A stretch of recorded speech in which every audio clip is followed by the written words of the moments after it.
Hello दोस्तों, मैं नितिन शर्मा आपके अपने channel selection with Nitin sir में एक बार फिर से आपका स्वागत करता हूं। दोस्तों, केवीएस के एग्जाम की आपकी डेट नजदीक आ चुकी है।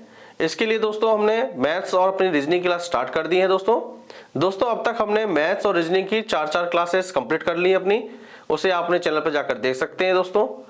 दोस्तों आज हम अपनी क्लास 5 को लेकर आए हैं। देखिए दोस्तों किस तरह के क्वेश्चन आपके एग्जाम में पिछली बार पूछे गए थे दोस्तों, और किस तरह के क्वेश्चन आपके एग्जाम में आ सकते हैं। ठीक है दोस्तों, चलिए देखते हैं। दोस्तों पहला क्वेश्चन देखिए क्या है कि एक आयताकार मैदान की लंबाई 35 मीटर है तथा क्षेत्रफल 700 वर्ग मीटर में है।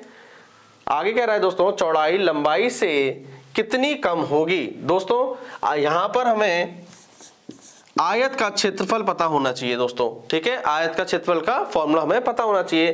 तो दोस्तों आयत का क्षेत्रफल का फॉर्मूला होता है, आयत का क्षेत्रफल होता है दोस्तों लंबाई गुणा चौड़ाई। ठीक है दोस्तों अब क्वेश्चन में देखोगे तो लंबाई हमें दे रखी है 35 मीटर, तो लंबाई की जगह दोस्तों 35 लिख लो गुणा। ठीक है, आगे देखेंगे दोस्तों क्षेत्रफल हमें दे रखा है 700 वर्ग मीटर, तो क्षेत्रफल की जगह दोस्तों यहाँ पे 7 लिख लो। ठीक है, तो 700 लिख लो यहाँ पर। और चौड़ाई हमें नहीं पता तो हम चौड़ाई निकाल सकते हैं। चलिए दोस्तों अब दोस्तों करते हैं चौड़ाई बराबर, देखिए दोस्तों 700 है। ठीक है, और देखिए दोस्तों 35 गुणे में है तो नीचे जाके भाग में हो जाएगा, तो 35 नीचे चला गया, तो 35 करना 35 दूनी 70। चौड़ाई दोस्तों निकल के आ गई हमारी 20 मीटर की। ठीक है दोस्तों, लंबाई हमारी 35 मीटर दे रखी थी, इससे हमने अपनी दोस्तों चौड़ाई निकाल ली। आगे दोस्तों कह रहा है चौड़ाई लंबाई से कितनी कम होगी, तो दोस्तों निकाल दीजिए चौड़ाई लंबाई से कितनी कम है दोस्तों। तो दोस्तों कितनी कम होगी, लंबाई दे रखी है दोस्तों 35, तो 35 लिख लो। चौड़ाई दोस्तों दे रखी है, निकाल ली हमने 20, तो यहाँ पे 20 लिख लो। अब इन्हें दोस्तों घटा लो, 35 में से 20 गया दोस्तों बचता है 15 मीटर।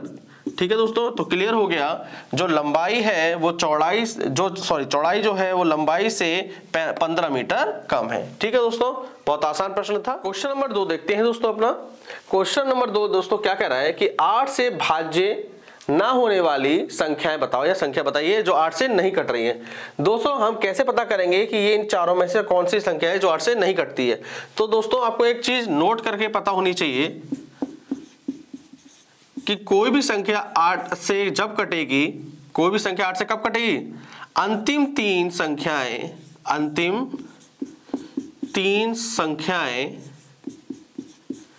यदि 8 से विभाज्य हो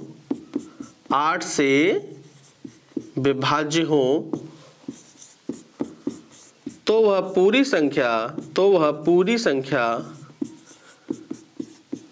8 से कटेगी। दोस्तों ये 8 के विभाज्य का नियम है। ठीक है, क्या नियम कह रहा है कि अंतिम 3 संख्या यदि 8 से विभाज्य हो तो वह पूरी संख्या 8 से कटेगी। चलिए दोस्तों पहले दे रखा है ऑप्शन में 5240, तो अंतिम 3 संख्या हमें लेनी है। जैसे अंतिम 3 संख्या क्या है यहाँ पे 240, तो हमने 240 ले लिया दोस्तों।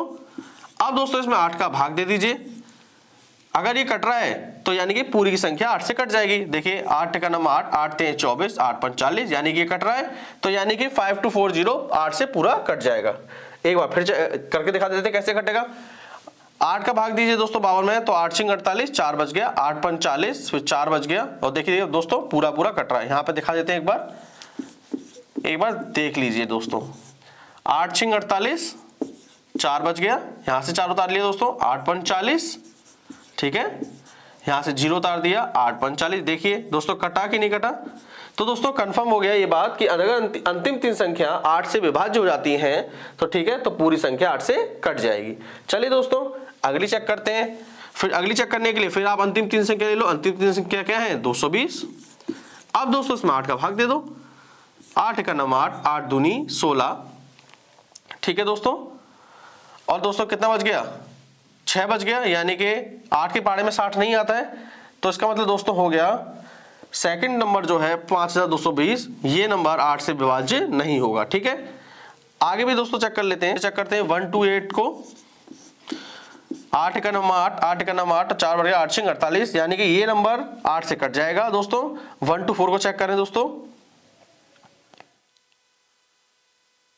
1 2 4 को चेक करिए दोस्तों, 1 2 4 अपॉन 8, 8 का नंबर 8, 8 का नंबर 8, और दोस्तों कितना बच गया यहाँ से 4 बच गया, तो इसका मतलब दोस्तों 44 आया, यानी कि ये भी नंबर नहीं कटेगा 8 से, ठीक है। यानी कि दो नंबर ऐसे हैं, ठीक है दोस्तों, तो दो नंबर ऐसे हैं जो 8 से नहीं कटेंगे। चलिए दोस्तों क्वेश्चन नंबर 3 की ओर चलते हैं।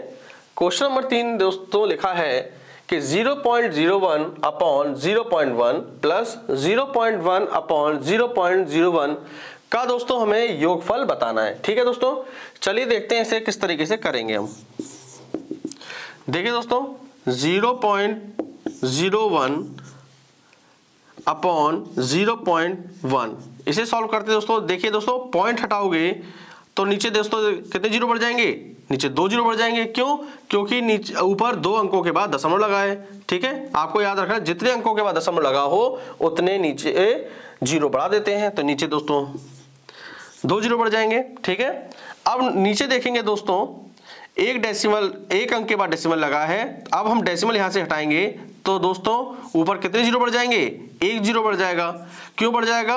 क्योंकि नीचे एक संख्या के बाद दशमलव लगा है, ठीक है दोस्तों। हमने ये पार्ट कर लिया, अब दूसरा वाला पार्ट करते हैं इसी तरीके से।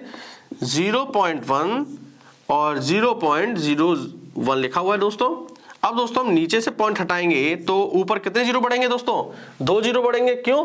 क्योंकि यहाँ 2 अंकों के बाद दशमलव लगा है, तो यहाँ पे 100 आ गया दोस्तों, ठीक है। अब यहां से दोस्तों पॉइंट हटाएंगे, ठीक है, तो नीचे कितने जीरो बढ़ेंगे दोस्तों, 1 जीरो बढ़ेगा। क्यों? क्योंकि एक अंक के बाद दशमलव लगा है, तो 10 आ गया यहाँ से। कोई दिक्कत नहीं दोस्तों। अब आसानी से हमने क्या किया, यहाँ से दशमलव हटा लिए। आगे करते दोस्तों, ऊपर से दोस्तों क्या बचा, 10 एकड़ नम 10, ठीक है दोस्तों, 100 एकड़ नम 100 प्लस यहां देखिए 100 एकड़ नम 100 बटे 10 एकड़ नम 10। अब दोस्तों कर दीजिए इसे दोस्तों, 0 से 0 कट गया दोस्तों। आप 10 का भाग 1 में दोगे तो दोस्तों 1 तो ऐसे उतर आएगा, और नीचे दोस्तों देखिए कितने जीरो है, 1, तो एक अंक के बाद दशमलव लगा दो तो 0.1 प्लस 0 से 0 कट गया, तो दोस्तों ऊपर क्या बचा 10। अब इनको जोड़ लीजिए 10.1, इनको जोड़ने के बाद दोस्तों क्या आंसर आएगा, 10.1, ठीक है दोस्तों। बहुत आसान था। इसी तरीके से आपको करना है, डेसिमल हटाकर आपको आंसर लाना है, ठीक है दोस्तों। क्वेश्चन नंबर 4 को करते हैं।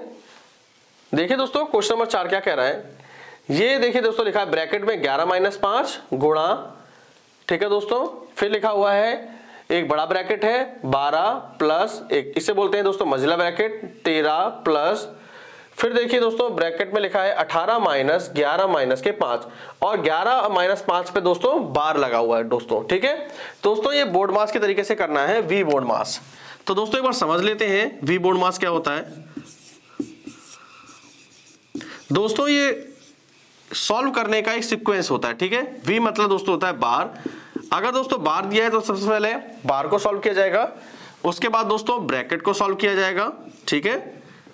उसके बाद ऑफ दिया है तो ऑफ को सॉल्व करिए। ऑफ का मतलब दोस्तों होता है गुणा, डी मतलब डिवाइड, फिर आप मल्टीप्लाई को सॉल्व करिए, ए मतलब एडिशन को सॉल्व करिए, एस मतलब सब्ट्रैक्शन को सॉल्व करिए, ठीक है दोस्तों। ये एक प्रोसेस है सॉल्व करने का इस क्वेश्चन को, ठीक है।